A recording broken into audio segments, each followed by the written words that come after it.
Are there any other nominations? Just for the record, could I just see if you're all in agreement with that? Thank you. In which case, Claire, can I ask you to take the chair in the chair's absence?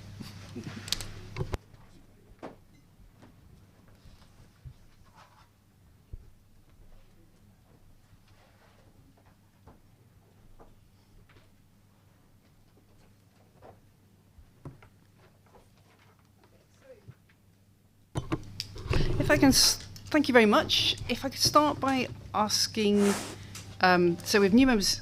I think I'm the main new member who I'd like to congratulate and welcome to the committee. So I'm welcoming myself to the committee.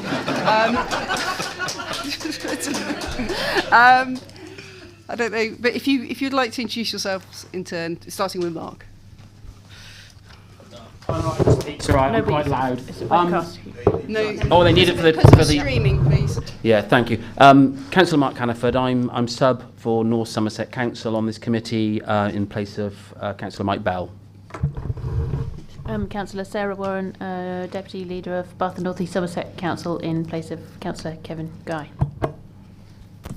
And Councillor Kai Dudd, Bristol City Council, substituting for Marvin Rees. Thank you very much. And I'd also like to welcome Richard Bonner, Chair of the West of England Local Enterprise Partnership Board, who's a non-voting member of the committee. So, item 1 is to note the membership and receive any apologies for absence. So, apologies have been received from Councillor Kevin Guy, and Councillor Sarah Warren is attending a substitute. From Councillor Mike Bell, and Councillor Mark Hannaford is attending a substitute, and from Mayor Rees, and Councillor Kai Dudd is attending a substitute. So item 2 is declarations of interest. Do members have any interest to declare? No. Claire, can I just repeat what I said at the committee?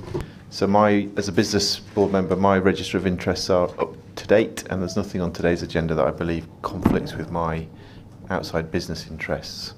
Thank you. Thank you very much. Okay. So, item 3, the annual report. This report is to constitute the joint committee for the forthcoming municipal year, 2023-24. So, I move the report recommendations. Can I please call for a seconder? Thank you, Sarah. Would you like to speak now or later? No? Do any other members wish to speak on the item? No? In which case, we're being asked to elect Chair and Vice Chair, which we've done, note the Joint Committee's membership, and note the terms of reference. Note the Joint Committee's terms of reference as set out in the Constitution at page A7. All those in favour? That's carried. Okay, the next item is Chair's announcements, and I don't have any, so we'll move straight to minutes of the previous meeting. The minutes of the previous meeting held on the 27th of January 2023 have been circulated with the meeting papers. I wasn't at that meeting. I don't know if anyone nobody was. So, Richard was there. Do you believe they're a true and correct record? They appear to accord with my recollection of the meeting. Excellent. It is quite a few months ago. Thank you very much. Okay, we'll take them as accepted then, if that's okay. Item 6, items from the public. So 3 questions were submitted for this meeting from 2 individuals. As usual, details have been circulated and written answers have been sent to the questioners, and these are published on the website alongside the agenda papers. We have received 6 statements. As I mentioned earlier, we have made arrangements for some members of the public to join this meeting to present their statements where they have requested this. Up to 3 minutes per statement will be permitted today. I'd be grateful if individuals could please summarise the points they wish to make, as we have read all the statements, which are also published on the website. So, do we have a list of... Do we have any... Do we have a list of speakers, Tim? Yes, I do. David Ridgewell. David Ridgewell? Yeah, thank you. So I'm not going to repeat totally, but make a few points about the bus service in Boot Plan and being pasture representative on the advisory panel. That includes North Somerset, by the way, as well as Westcott. But I work closely with North Somerset on the bus services as much as with the rest of the priority. But I am worried because it's not as simple as the mayor signing things off.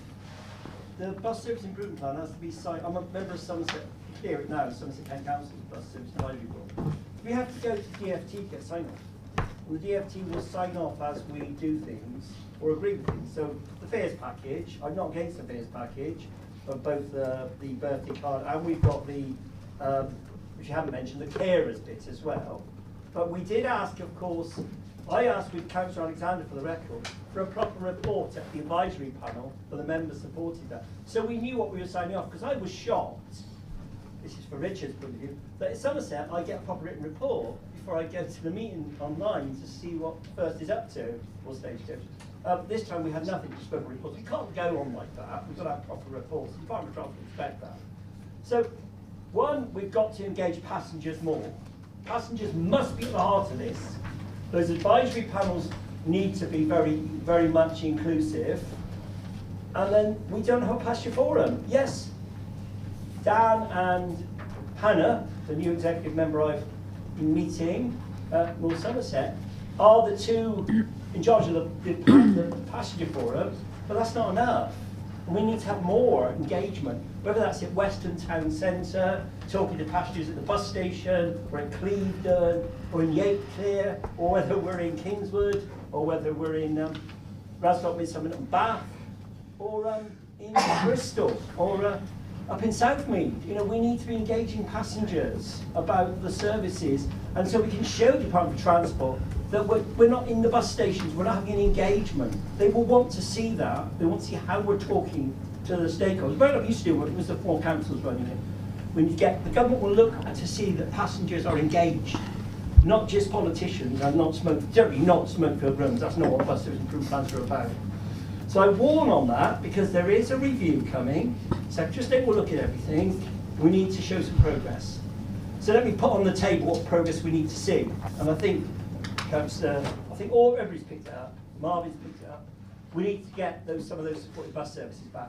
We need to get back that supported bus network. Try to be helpful here. There's about 10 routes. I've given them to David me to review. The ones that you and I agree with, Claire, the ones that Sarah talked about. And we've got to do one other thing. We're working with Gloucestershire. Fantastic. Richard, credit to you on working with Gloucestershire. Western Gateway Transport and Gloucestershire on buses. You seem to have a way forward. We need a way forward with Somerset, and we need a review of where those Westlinks terminate. They can't be in the middle of nowhere. They've got to go to bus stations, railway stations, and places where they can transfer passengers onto the main lines. So there's a piece of work to do there, not part of the Joint Local Transport Plan. Probably in the next 2 months, by a set of WECA officers competent enough to put that out for us to deal with and get on the ground. By the way, we're putting the stuff on the ground on the 1st of September in North Somerset Council and on the Cheddar Valley, and we're putting it back through Yatton on the 1st of September. Let's see if WECA can meet North Somerset's targets. Thank you very much for your comments, and I think many of us would echo the need for engagement with passengers. Sorry, I forgot to put. Yes, thank you, Dave.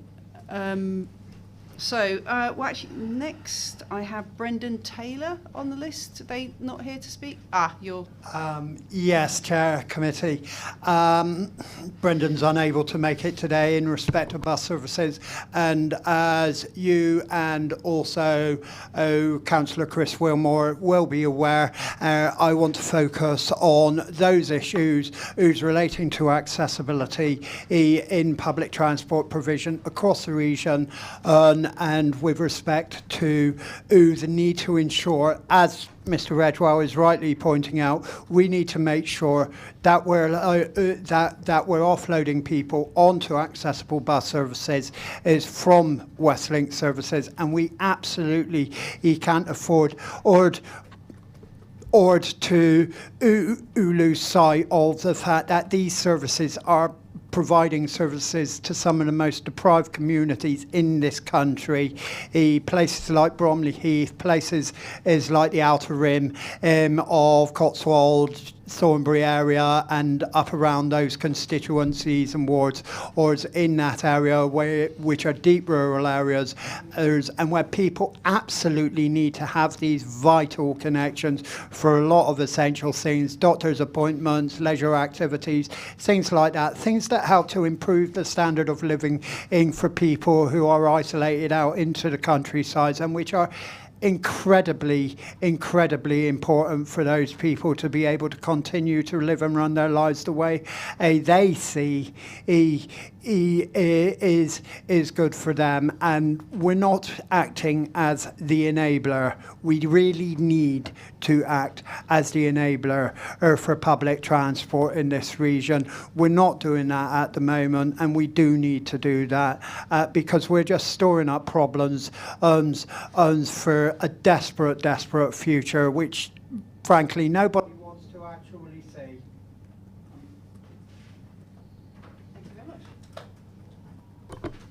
Thank you. Thank you for your comments.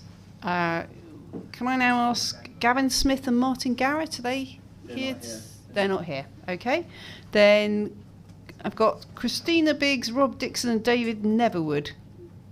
Bristol Rail Transport? No, Christina's gone by the looks of it. No, okay. Robbie's already spoken. Oh, did you want to speak on your own behalf as well? Okay. Okay. I was speaking on behalf of Bristol Festival. Yeah, okay. I am a member for the record. Okay. Further to what I said earlier in the Combined Authority Committee meeting, I really think we are actually making quite a lot of very good progress in respect of public transport across the region. As has been rightly pointed out, it's fantastic that we're finally seeing a whole string of rail stations being put on. Charfield up in South Gloucestershire, the Ashley Down station close to where I live in Ashley Ward in the inner rim of Bristol, or places like Henbury, Portway Park and Ride Station, which should be opening soon, hopefully, and other stations, as Christina Biggs said previously, in places like Pill and Portishead or on Metro West 2A, and other similar places such as Salford, Bath and North East Somerset, and other places. And we really need to actually ensure that what we're able to offer in places like that is able to be accessed by local people in those areas, so that they can get to work, leisure, and college, university, and be able to take full advantage of what we actually have in our region. We have fantastic assets in this region, but we are failing them, and by providing poor public transport, and we really must get this right. And the solutions are really quite simple. We just have to think in a strategic manner, and we have to be bold about how we actually do this. And I want to work with you, your colleagues, and the colleagues here in the Combined Authority and Joint Committee to actually help that happen. Thank you very much. And then finally I have on the list Jevon Smith for Somerset Catch the Bus Service campaign. I'm going to do that one. Okay. Okay, you can come forward. Yes, so Somerset Catch the Bus campaign, for those who don't know it, is Somerset Bus Partnership is a partnership of bus users across the county of Somerset, including the new county, the new North Somerset, Baines and Unitary Somerset. It works with passengers across the whole of the Somerset area. Peter Travis is the chair. We have a passenger forum that meets with Mike Rigby on Somerset Council. Regularly communicate with Sarah, and we're in regular communications with, it was Steve Hogg, but it's now Hannah Young, the new councillor at North Somerset. And so what we're asking today is, the buses don't recognise Weka. Weka's artificial. By the way, the services Somerset people use are in Bristol. The bus network comes into Bristol, 376. They come up from Wells and Glastonbury and Street. They come up from Frome into Bath. They come up from Wells, Glastonbury and Street into Bath. They link through Rasdot, Midsummer, Norton. the Western services coming to Bristol, North Somerset services linking to Bristol. But it's a network that's Somerset-wide. If we drop bits of it off, like losing the 3 buses we've lost in North East Somerset recently, or if we dismantle, and I'll get it back beyond the first bus on September the 1st, mark my words, from Wales to Western again. That is going to be, and also bus services back through Yatton. We need a network, and we need to make sure that the WECA and the Somerset authorities are working together. So what we're really looking to do is strengthen that. And what we want to see is the Somerset Bus Service Improvement Plan working with the WECA Bus Service Improvement Plan with North Somerset. So it's joined up. On fares policy, birthday car's one thing, but we want youth fares, carers fares are in the package. But the big issue I've been asked, Somerset Youth want cheap tickets, Bristol Youth Council want cheap tickets. That's gone to your officer, Lucy Travis. She was at our meeting the other night, Richard, and that is all being relayed by the Youth Council. And they want those bus services restored, Kai, in South Bristol and in Somerset. Youth is cut off. It can't get into Bristol at night. It can't get into Bath. It can't even get from parts of South Bristol into the city centre. Not to even shoot the messenger, Bristol Youth Council, Somerset Youth Council. So we need to do more work on this, and we need cheaper rail fares. Probably something Kai could. They were unhappy about the level of rail fares. We're running rail services, Richard, but our fares are still too high on Metro West Railways. Metro West Railways fares are too high. Okay, so basically, can we get some work together, Somerset authorities? Final point, we've offered WECA, we've done some work on it, Richard. There's a plan for some bus services for you to replace Sarah's, costed with 2 extra vehicles in the Summer Valley and Polton. We'd like to look at those because some operators have put them forward as a proposal to replace those services the way we work with Claire and Philip Robinson in Gloucestershire. But buses are the key on the agenda. We've got to work on it. The MPs are on it. And we've got to work across Gloucestershire, across Somerset, and across Bristol. Thank you. Thank you very much. And with that, we conclude the statements. Thank you to everyone who submitted a statement. All the comments have been noted. And where they relate to agenda items will be taken into account by the committee today.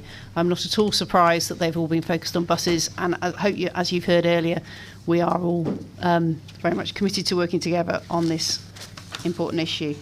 So the next item is item 7, comments from the Chair of the Local Enterprise Partnership Board. Thank you, Chair. Well, first of all, on behalf of the Business Board members, we'd like to welcome the new members of this committee. It's nice to have you on board, and we look forward to working with you going forwards. I suppose just before I attend to a couple of the items on my notes, so just reflecting on the conversations that we've been having in this room today on buses, I think the ability to create cheap or free bus services for those people who are post-16 in education or in apprenticeships is critical. There's lots of examples around the country now where actually young people are being disadvantaged in their opportunities for their future life by the difficulties of getting around their regions, and I'm hearing comments from the floor that we face similar challenges. So we won't solve that now, but I think we're seeing examples elsewhere of very targeted investment in that group of individuals to create life choices, and I hear that there are some examples where actually there are now direct improvements in, for instance, A-level results as a consequence of decisions made in recent years. So it's something for us to continue to work incredibly hard at as one particular group, because this is informing their life chances for the future. And that's really important for all of us to get those people into well-paid, productive jobs. So just turning to matters today, excuse me, my laptop's just frozen 2 seconds.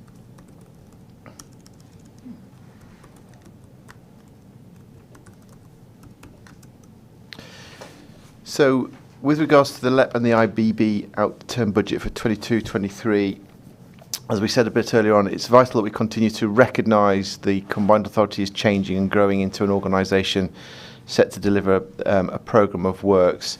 And to support that, of course, the LEP has had its core capacity grant that contributes to the working of and support to this committee and to indeed the investment funds that have flown over many years.